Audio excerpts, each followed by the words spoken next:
María es el segundo huracán que yo cubro como periodista. Yo cubrí George en el 98, viví y recuerdo bastante bien Hugo en el 89, pero yo no era periodista. María tuvo un efecto mucho más grande que George en Puerto Rico por varias razones. Primero, es un huracán más potente. Segundo, su impacto fue más directo sobre Puerto Rico.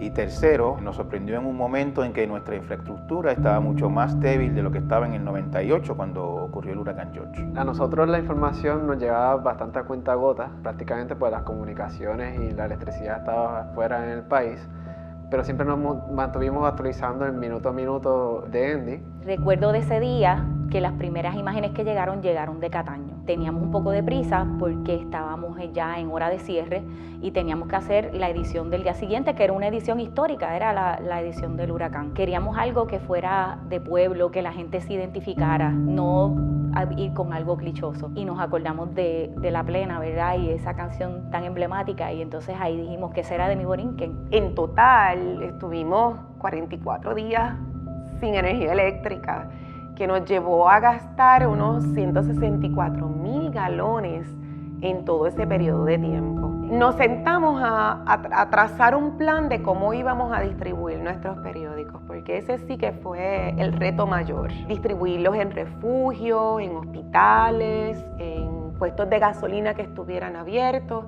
Periodistas, redactores, editores, todos salimos a la calle a repartir periódicos porque sabíamos que la información que teníamos podía salvar vidas. Un momento que recuerdo que fue crítico en la redacción fue cuando la represa de Oaxaca amenazaba con colapsar. Había cientos de personas, miles alrededor de ese lugar que estaban en peligro y ni siquiera el gobierno tenía forma de comunicárselos de manera inmediata. Las alertas de primerahora.com se convirtieron en ese vehículo para informar a la gente que estaba en peligro. Ahí reafirmamos nuestro compromiso y que en ese momento nuestra prioridad era Puerto Rico en todas sus dimensiones. Con un poco de señal que a veces entraba alguna que otra comunicación, recibo un mensaje de texto que dice estoy en el techo. Era un mensaje del compañero Geraldo Alvarado y tratar de salir o buscar o movilizar para llegar hasta allí y rescatarlo. Empiezan a gritar los vecinos que había llegado rescate. Cuando por fin nos podamos montar, que nos fuimos con las mascotas y con todo, ¿sabes? No dejamos nada en la casa, que empezamos a ver entonces la destrucción de cómo realmente había quedado Puerto Rico. Eso fue otro cantazo y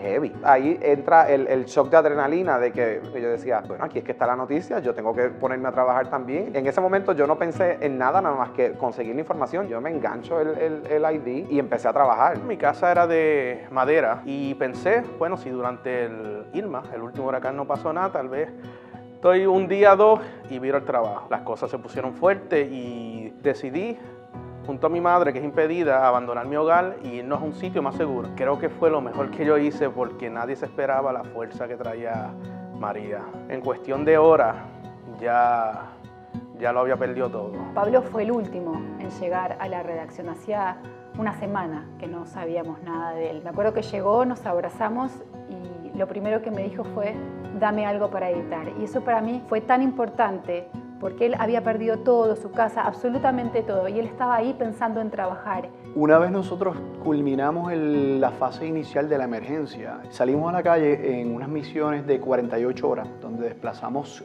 grupos de periodistas y fotoperiodistas a las áreas más remotas de Puerto Rico, a la zona montañosa, a los campos. Nuestros periodistas se quedaron, pernoctaron con personas damnificadas, con personas que todavía no tenían techo. En tantos años, ya que son casi 20 años de carrera, nunca pensé ver a Puerto Rico así. Muchas personas se nos acercaban y lloraban a nuestros hombros. Veían en nosotros quizás una esperanza de que a través de, ¿verdad? de mi lente y de las palabras que podía escribir mi compañera, podían tener algún rayo de luz. Si bien los daños que experimentó Puerto Rico fueron en dimensiones colosales, también así de colosal fueron las asignaciones federales que se enviaron o que se prometieron. Y una de las cosas que hicimos es analizar cuánto de ese dinero asignado estaba llegando a Puerto Rico. La isla no se ha recuperado aún y yo creo que Puerto Rico necesita de voces fuertes como las del Nuevo Día y Primera Hora, que vamos a estar ahí en ese camino hacia la reconstrucción.